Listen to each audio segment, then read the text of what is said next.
Hello, I'm Cheryl and welcome to my sewing room.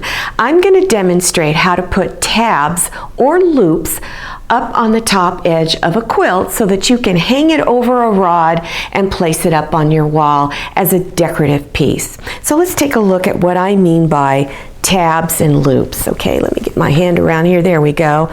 See that? Now these also that I have here have decorative buttons on it. So I'm going to give you several options for putting these on and how to place them while you are making it. So let me show you one other one. This one has ties up on the top edge here. So here they are. So there's two little pieces. You can tie it up over a rod, either with a knot or a bow. Now, when you are determining how many ties or loops to put on, don't just put one on each end, because your quilt is going to sink into the center like this. It will pull. You want to make sure you have enough up there so that it holds it up straight across. I've had some that had 6 and 7 of them across. Most of mine only have about 5, so make sure you have enough of them. Space them anywhere from 6 to 8 inches apart. Okay, so let me set all this aside and show you how to make a loop. Now, you want to determine how long your loop is. So when you're making a loop, before I show you how to do this, make sure that there's enough room in there for your rod.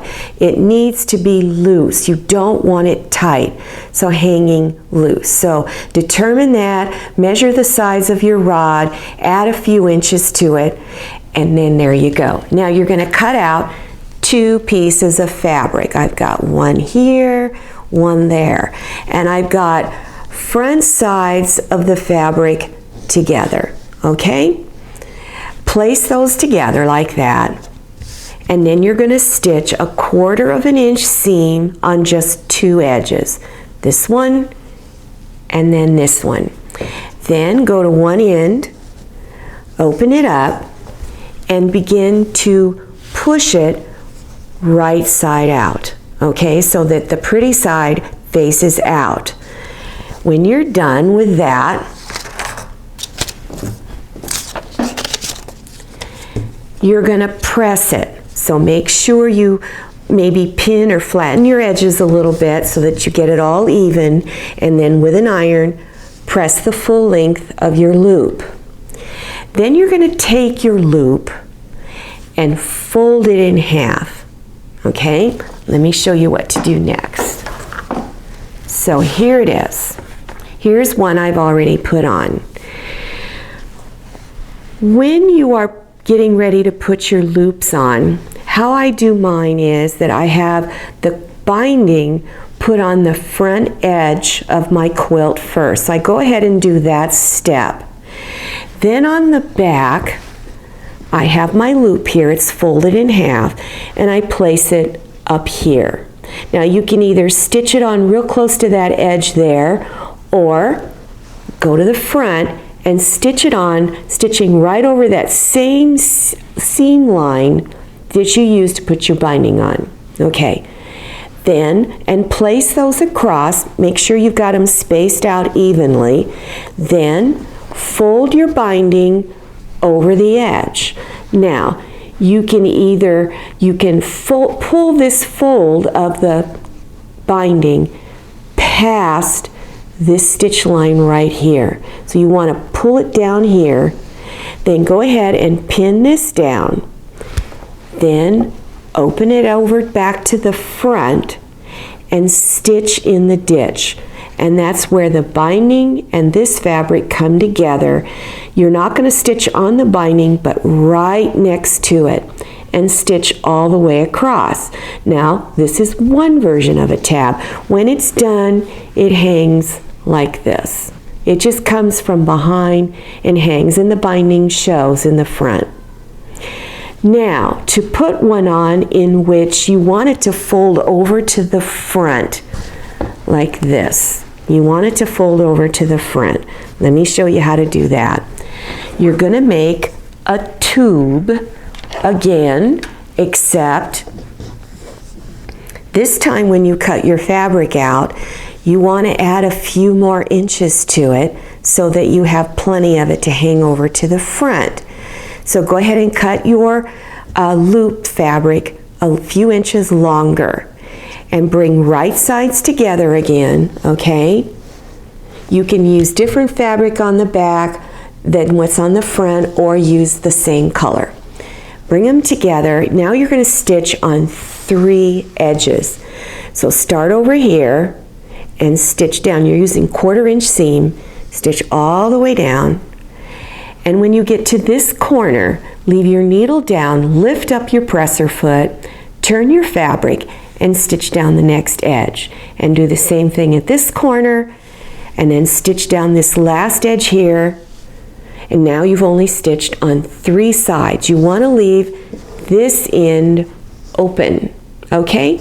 Now before you turn it right side out, you want to trim your corners off, okay?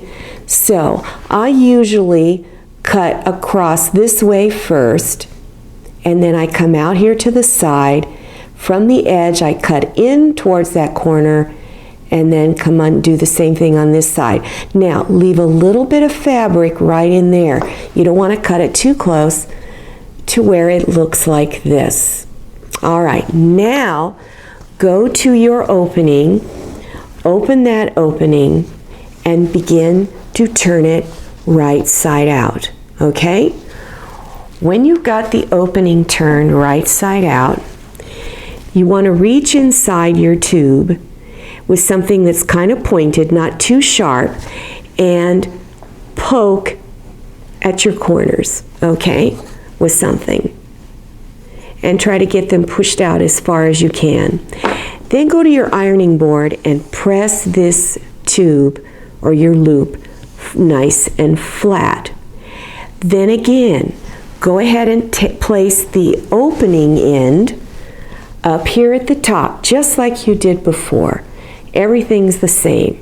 Place a pin there to hold it, then turn over here, and then stitch in that same stitch line you used to put your binding on.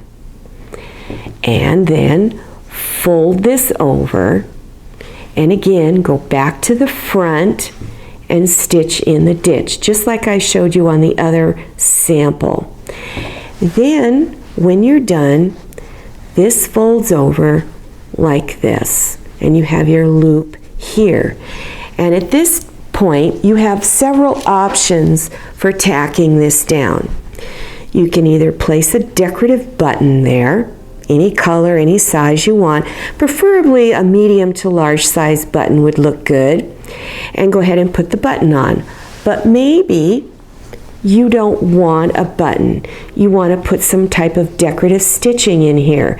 So you can just stitch a little square like this, and then a little X pattern, or anything that you like. So you have several options for making your tubes. You can make them any width you like. You can make them really skinny or really wide, just depending on the look. Now remember those ties, okay, that are on there like this? Let me show you how to make your tie. Cut a piece of fabric out that's about 2 inches wide, okay? And then on the back side, at each end, you're going to fold this end over 1/4 inch and press it with your iron. And do this at both ends. Both ends are folded over like this. Then you're going to take the other 2 edges and fold them in about 1/2 inch and press. Fold this side over and press. One more time, fold it again, and press the full length. Then go to your sewing machine, and you're going to start, and let me find my pointy thing, here it is, right here. Put your needle down and begin stitching towards this corner.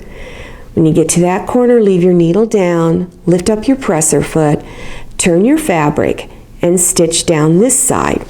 stitch all the way down that side. Then when you get down here, leave your needle down, lift up your presser foot, turn your fabric, and stitch down this last edge. Then take your fabric and fold it in half. Then come over here to your quilt, place them across, and then pin it down, and then turn it over to the front, your quilt over, and stitch in the ditch right across where your ties are. Now, make your ties long enough to accommodate either just tying a little knot or if you want a bow. So you determine the length that you want, okay? Well, I hope that you decide to take one of your quilts and try that. It's a lot of fun putting those tabs on. They look very decorative. It adds a whole new personality to that quilt. Quilts look great hanging over a headboard or in your living room over a sofa. And even in my dining room, I've hung some of these quilts because it really does add a lot to a room. Now, to keep informed on all my future videos, click on one of my subscribe buttons. There's one down there in the lower right-hand corner. It's red. It does say subscribe. Then there's a round picture of my face up there in the left. Click on either one of those. YouTube will then prompt you for your email address. Enter that information, and the next time I have a new video, YouTube sends you an email with a big button in the center. Click on it, and it takes you directly to my latest video. I'm Cheryl, and I'm really glad you came to my sewing room. Now, I'll see you next time, and happy sewing.